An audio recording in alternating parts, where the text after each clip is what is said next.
This is, it's gonna sound weird, but I noticed, as ridiculous as I look, I feel like people who, I don't know, I feel a lot more comfortable when I'm like this, you know? Not about like anxiety. I made that video about anxiety because that is something I face, and whenever I wear sunglasses or something really weird, well, that kind of reminds me of the Adam Sandler movie Big Daddy. But I'm invisible. I don't know why I remember that. You know, I saw that when I was like maybe 5 or 6. But anyway, you know, what was I saying?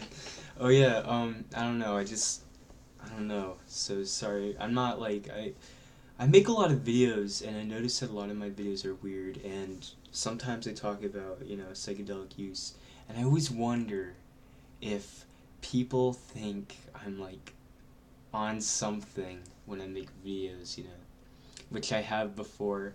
I wonder if anybody will. Okay, this me talking about the story of somebody at my window. I was tripping on acid when I did, and I don't think anybody really noticed. But anyway, no, I don't really want to do that much. I don't even know why I said it, but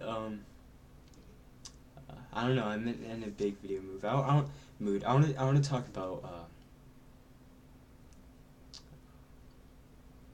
embracing. I don't know, some kind of title. Embracing humanity or the human condition.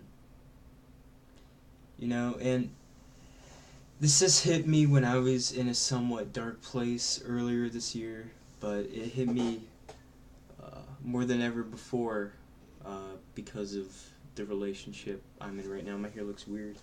I don't know, greasy bedhead.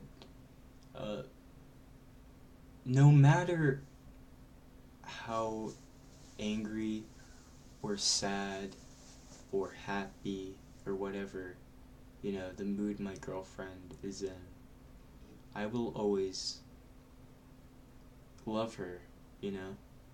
Or even when we're gone our separate ways, I'm going to appreciate her as a human being. And being able to feel, okay, this is something I haven't really said before, and I don't know why I haven't said it. I'm looking at myself, and my hair is weird. I don't know why I haven't said this, but my friend Pat, a good friend of mine at the time, you know, I mean, I'm kind of a different person. I was a lot younger, but a while ago, quite a while ago now, a good friend of mine committed suicide. And in my mind, I'm still going through the journey of grieving. And, you know, he's very sacred to me. His birthday is sacred. The day he died is sacred. You know, that whole journey of grieving the past 2 years. I guess that wasn't very long, but to me it was long because, you know, I'm not the oldest person. Uh, but I was depressed for 2 years, and I'm not saying that, oh, everything was terrible. It's not a sob story. I mean, somewhat it is. But the thing about depression is that you really, eventually, you kind of learn how to adapt. Now, there's going to be some days where you're going to have a breakdown, or at least for me. And there's going to be some days where there's that little shed of light in the storm. You know, when you're doing something fun with your friends. You may still be depressed, but you for a limited amount of time you're going to have fun. And you can still have fun while you're depressed, you know. Depression isn't not being happy or sad. Or it's not happy or sad or whatever, no.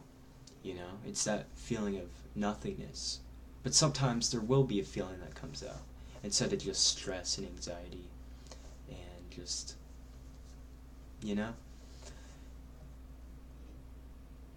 And for 2 years I was dealing with that. And eventually, you know, through depression, you kind of, there's loopholes in a way, and you kind of get used to it. As shitty as it sounds, you can make it through depression. Now, I thought, it was just who I was. I want to face this the rest of my life. And I'm not saying I don't get depressed anymore. Sometimes I do get in depressive states. But January of this year, when this year started, I had my first trip on mushrooms. And when I did that, it was a 2-week binge. But after that, you know what I noticed? I wasn't depressed anymore. I wasn't. But, and this still affects me today, I'm very sensitive, and I've always been very sensitive, but that whole 2-year long, a little bit over 2 years long depression, which actually started the binge on the date that he passed away, I've always had some ritual, and it's still going on his birthday and on his the day he died. And I'm not saying that every time I trip, no, but I always try to do something that not only reminds me of him, but is very personal, like light a fire, or take a walk on the beach or something, right? But anyway, I've always been very emotional, and not in a way where it's irrational, but I've just been very kind-hearted. I'm a Libra, and I don't take that stuff too seriously, but from preschool to 3rd grade, I've got the certificate award for the best taste of justice. I remember I used to cry when kids would make fun of, or when teachers would get mad at kids. I used to cry. And I guess that is a little bit over emotional, but I never get super pissed off at somebody. No. But what I'm trying to say is that came back from when I was younger. And it's so weird, But it also really makes me appreciate that I'm a human being and I'm experiencing the human condition, that I can experience love and happiness to anger and hatred, which I don't have the energy to hate, which maybe one day I do. I have a son or a daughter, they end up getting killed or something, I have no clue, something terrible, right? And I'm just able to experience this whole wide variety of emotions, and I'm here alive and breathing, a part of this one big thing. I am literally the cosmos. I am God, and so are you. I am you. We're just going through this feeling of separation, blossoming on our own, experiencing ourselves, going through these different perceptions, and just all this crazy shit.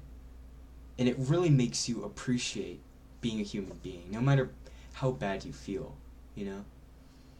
And suicide is something that, ever since then, it's been really hard for me to deal with it.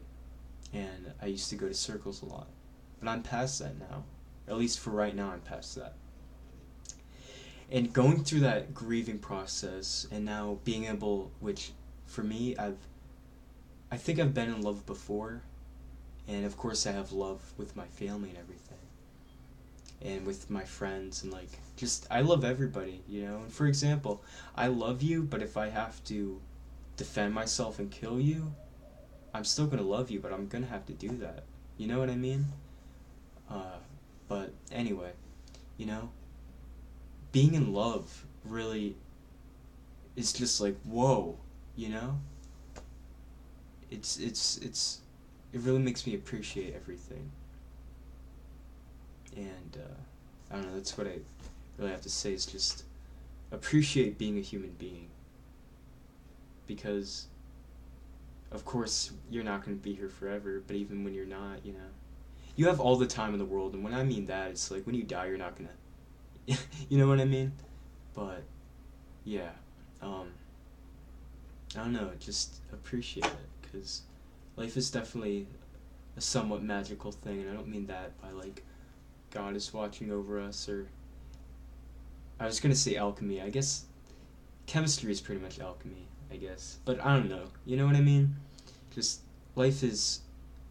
Here's something that my grandfather told me, and my dead great uncle, his brother, used to have an inside joke with them. And he said something like, love is FM. And this is when I was younger, maybe 12. And I was like, what does FM mean? He's like, fucking magic. You know what I mean? And it is true. It's totally MF, or FM. Say MF because of MF Doom, Metal Face Doom, rapper. But, no, it is MF, or FM. Fucking magic, you know? And, being human is it's a amazing thing. You know, I love it. I love life. And sometimes I hate it, you know? But, yeah. I don't know, guys. Good night.